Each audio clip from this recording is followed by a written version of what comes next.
What if I told you that the Maldives isn't just about luxury overwater bungalows? Beyond the postcard resorts lies a chain of local islands where you can experience authentic island life without breaking the bank. Picture yourself sharing meals with fishing families, learning traditional crafts, and swimming in the same pristine waters for a fraction of the cost. I'll show you how to island hop through communities that most tourists never discover. If you're ready to see the Maldives through local eyes, subscribe for more adventures like this. The entire nation sits just 4.5 feet above sea level, making it the flattest country on Earth. So flat that a single high tide could theoretically flood the presidential palace. And speaking of presidents, the Maldives holds cabinet meetings underwater to highlight climate change, with ministers scuba diving in full suits to sign documents on the ocean floor. But it gets even stranger. The country imports sand from Australia because their own beaches are literally disappearing faster than they can be replenished. The cultural quirks run just as deep as the ocean. Friday prayers happen at exactly the same time across all islands, but since the country stretches across multiple time zones, some mosques start while others are still finishing, creating a wave of prayer calls that rolls across the archipelago. And here's something that'll blow your mind. Despite being surrounded by fish-filled waters, most Maldivians can't swim because traditional Islamic culture discouraged it for centuries. The government only started national swimming programs in the 2000s. Now let's dive into the most incredible places this scattered paradise has to offer. Did you know the Maldives has a former prison island that became one of the country's most popular destinations? Maafushi. Until the early 2000s, this tiny speck of land, barely over a square kilometer, held inmates instead of tourists. Now it holds something far more rare in the Maldives' real life. See, most visitors experience this country from behind the walls of a private resort.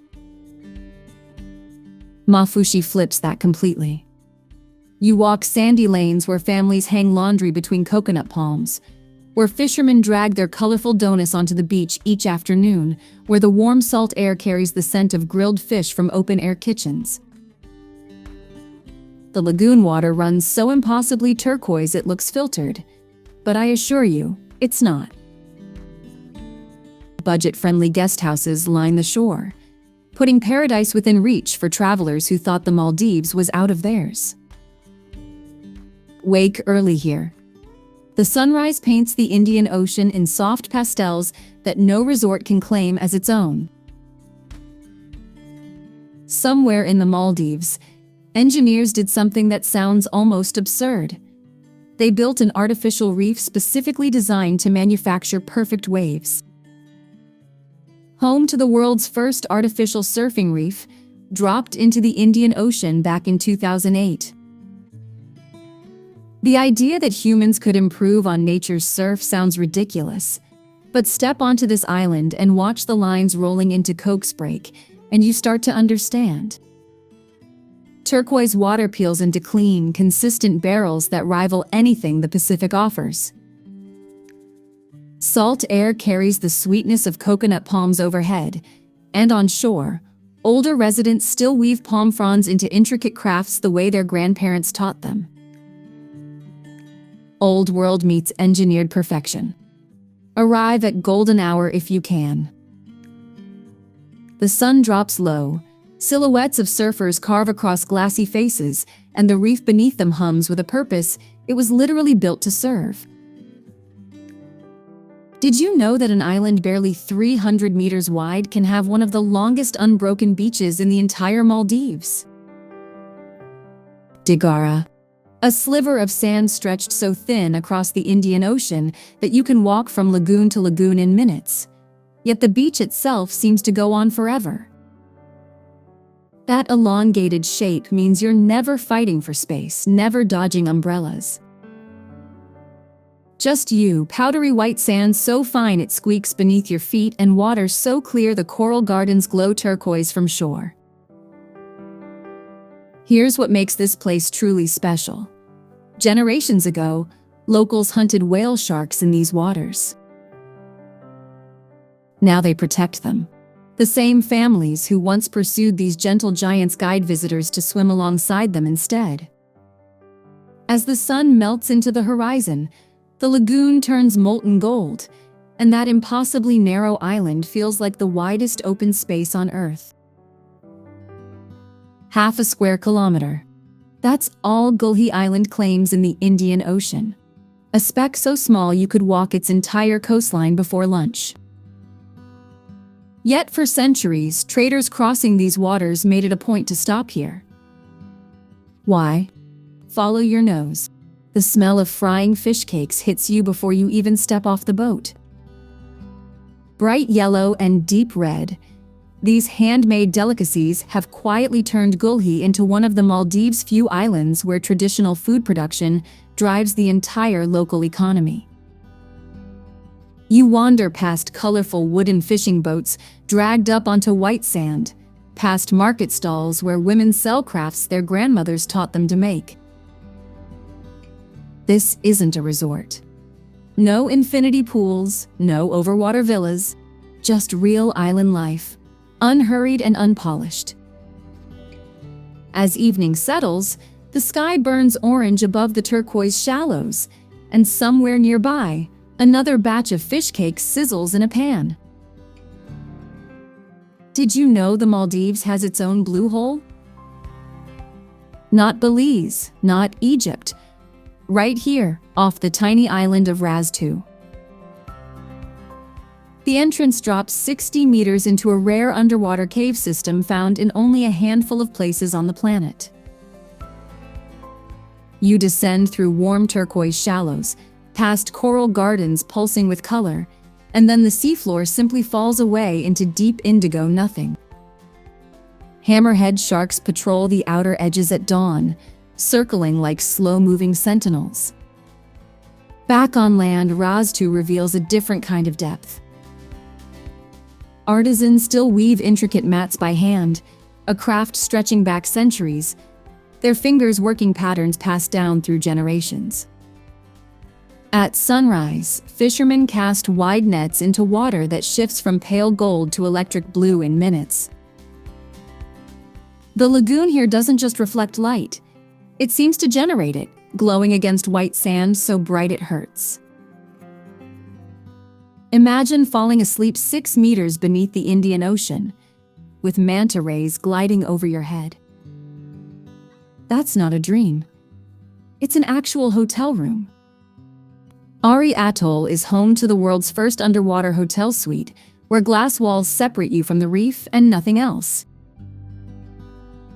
But the atoll itself dwarfs that novelty. Stretching across the largest area of any atoll in the Maldives, these reefs have been building themselves for over 5,000 years, layer upon layer of coral rising from the deep. You slip into the water at dawn when the surface lies perfectly still and the visibility seems endless. Whale sharks cruise through the channels here with an eerie calm, shadows the size of buses passing beneath you. The turquoise shallows shift to ink blue where the reef drops away, a color gradient no screen can replicate. At dusk, golden light pools across overwater bungalows, and the lagoon holds every shade between copper and cobalt.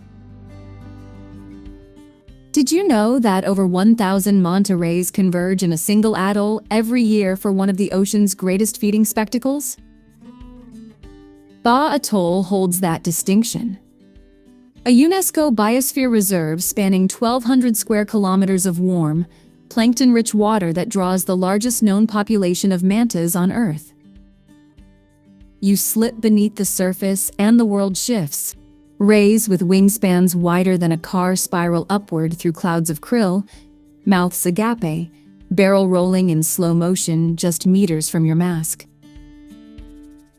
The coral below pulses with color, Parrotfish, groupers, and hawksbill turtles weaving through gardens of staghorn and brain coral. Most people picture the Maldives as luxury resorts and honeymoon suites. Addu Atoll hides something far stranger. Crumbling British Royal Air Force bunkers from World War II, half swallowed by tropical jungle. This is the southernmost atoll in the Maldives, stretching 20 kilometers across, and the only one cradling a perfectly circular lagoon. A rare geological quirk 3,000 years in the making. You arrive at sunrise, and that lagoon shifts from deep indigo to impossible turquoise as light spills across the water. Rusted gun emplacements sit quietly among pandanus trees. White sand gives way to thick green canopy within steps. Think paradise doesn't have layers? Addu proves otherwise. At dusk, the lagoon turns molten gold, and the ghosts of wartime pilots feel closer than the nearest resort. Freshwater lakes. In the Maldives. Sounds wrong, doesn't it? Every other island in this country sits on a coral atoll, ringed by salt and sand. But Fuvahmulah breaks the rules. 2 inland lakes hold fresh water year-round, nurturing an ecosystem found nowhere else on Earth. Endemic plants, rare birds, species that evolved in isolation on this single oval of land. You step off the boat, and something shifts.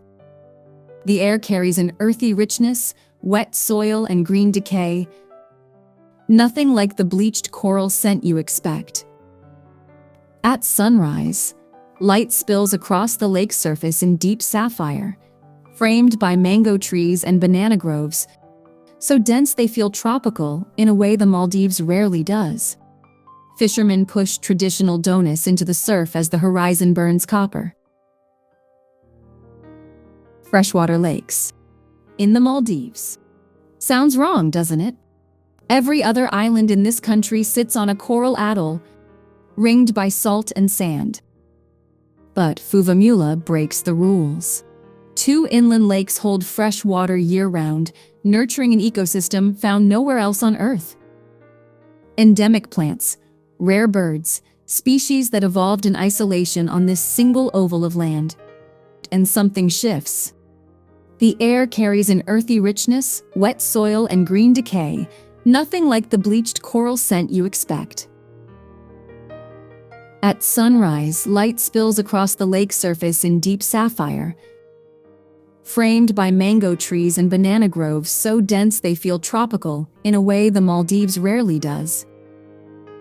Fishermen push traditional donuts into the surf as the horizon burns copper. An island that rewrites everything you thought you knew. The second largest city in the Maldives has no airport. None.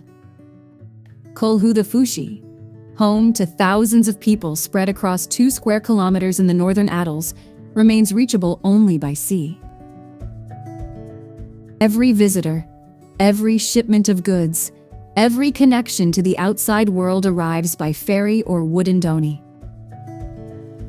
And honestly, that isolation shapes everything about this place. You wander through colorful markets where vendors sell reef fish caught that morning, past parks thick with coconut palms swaying in warm equatorial wind. This was once a major trading hub for the northern atolls, and that mercantile energy still pulses through its narrow streets. At sunset, the harbor fills with returning boats, their hulls cutting through turquoise water that fades to copper at the horizon. A city built entirely around the rhythm of tides. Did you know the Maldives has freshwater lakes? Neither did most people. Fuvahmulah is the only island in the entire archipelago where fresh water pools naturally on the surface. 2 lakes, sitting right in the heart of 13.5 square kilometers of land that feels nothing like the rest of this country. You walk inland past thick groves of breadfruit and cinnamon trees, and suddenly the ground dips. There it is. Bandara Gulhi, its deep turquoise surface perfectly still, ringed by vegetation so dense it could pass for Southeast Asia. This place evolved differently. Endemic species thrive here, plants and creatures found nowhere else in the Maldives. At dawn, mist clings to the lake's surface while waves crash against dramatic shoreline cliffs just hundreds of meters away.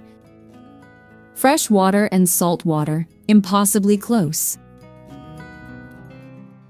A tiny island in the Maldives, barely a kilometer wide, decided to do something almost no other island in the archipelago had ever attempted. Ukulhas built a fully functioning waste management system, turning itself into a model of sustainable living in one of the most remote tropical settings on Earth. Sounds unlikely? Walk its sandy paths and you'll see it firsthand. Recycling stations tucked beneath coconut palms, compost programs run by locals who genuinely care about their reef. And what a reef it is. Coral gardens sprawl just meters from shore, so vivid you can spot parrotfish and sea turtles without even getting your hair wet. The air carries salt and coconut sweetness in equal measure. At sunset, the sky melts into deep orange over water so still it mirrors everything. A paradise that's fighting to stay one. A golf course in the Maldives. Seriously. Kuredu stretches nearly 2 kilometers across the Laviani Atoll. And tucked between its palm groves sits the only golf course in the entire country. Once a simple fishing settlement, this island reinvented itself in the early 1980s, trading nets for 9 irons. But don't let the fairways fool you. This is still pure Maldives. You step off the green and sink into sand so fine it feels like silk between your toes. Turquoise water laps at a lagoon, so shallow you can wade for hundreds of meters. Overwater bungalows dot the reef edge, their reflections shimmering below. Did you know there's only one place left in the entire Maldives where wooden boats are still built entirely by hand? Hithadhoo. Walk into the boatyard at dawn and the air hits you. Warm wood shavings mixing with salt off the Indian Ocean. Artisans crouch over curved timber, shaping donuts the same way their grandfathers did, and their grandfathers before them. No power tools for the critical joints. Just hands, experience, and an intuition passed down through centuries.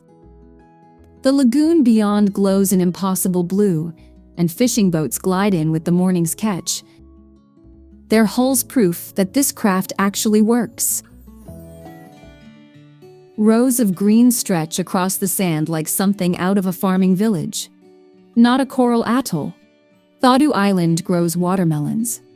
Thousands of them.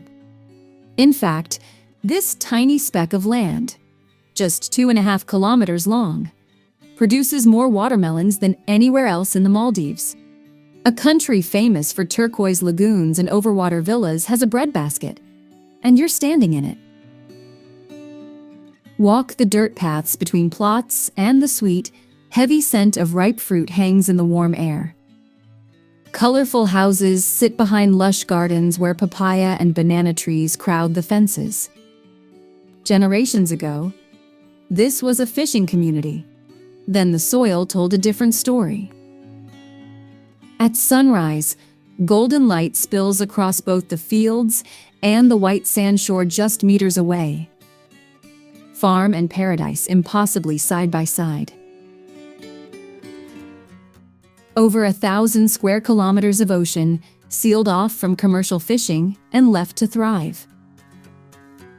Vaavu Atoll shelters one of the largest marine protected areas on the planet, and somehow most travelers have never heard of it. You drift over reefs where manta rays spiral beneath you like slow-motion ghosts, their wingspans wider than your boat. Whale sharks cruise the deeper channels at dawn. The fishing communities here have lived alongside these creatures for generations, taking only what the sea can spare.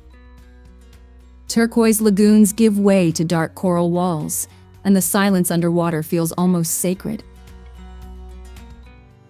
Picture a surf break so perfect it earned a nickname from the world's most famous soda. Cokes.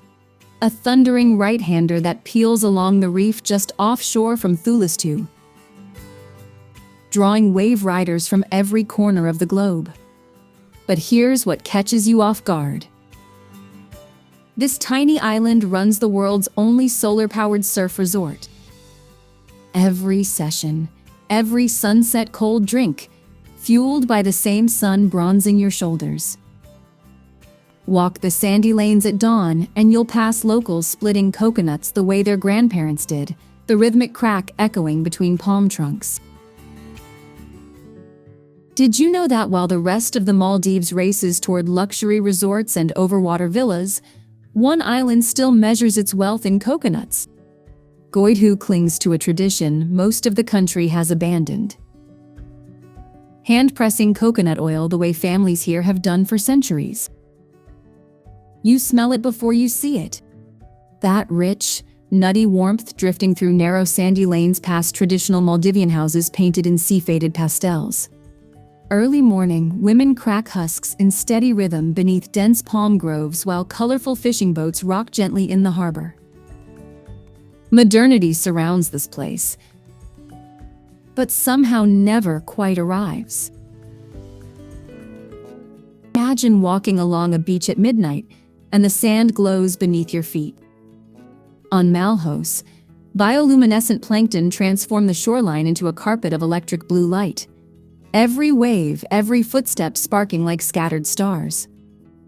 But this tiny island holds more than nighttime magic.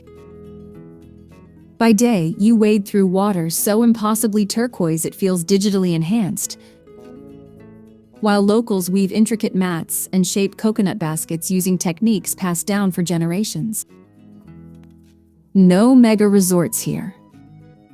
Just a community that chose sustainability over commercialization.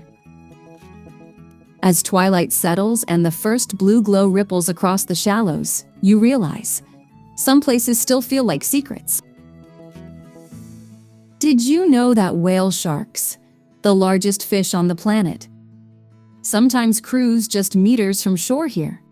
Dhigurah stretches 3 kilometers along the eastern coast, a ribbon of white sand where the Indian Ocean rolls in turquoise and impossibly clear. You wade in at dawn, the water barely at your waist, and a shadow the size of a bus glides past. No speedboat ride to a distant reef, just you and a gentle giant right there.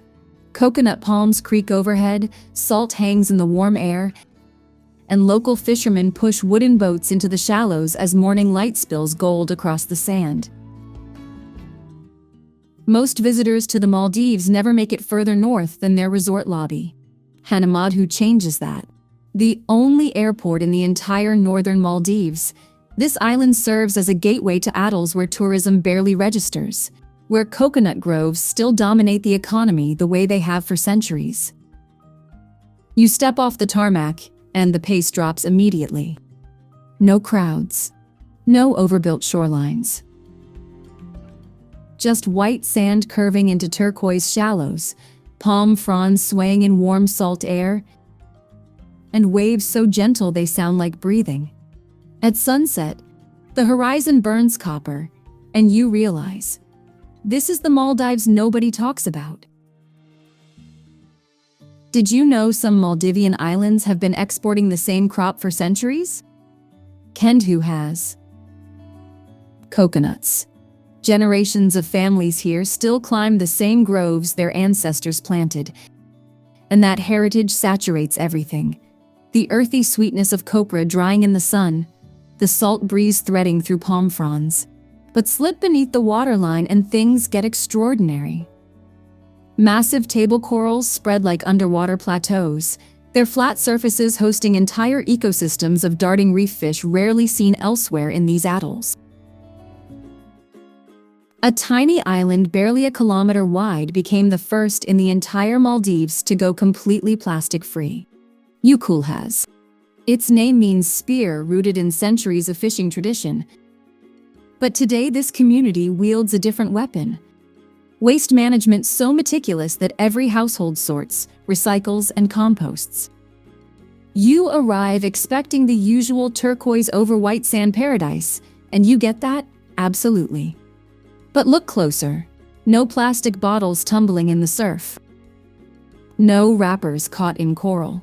Just reef fish darting through water so clear it barely looks real. Did you know the ocean can glow? At Bodufolhudhoo, it does.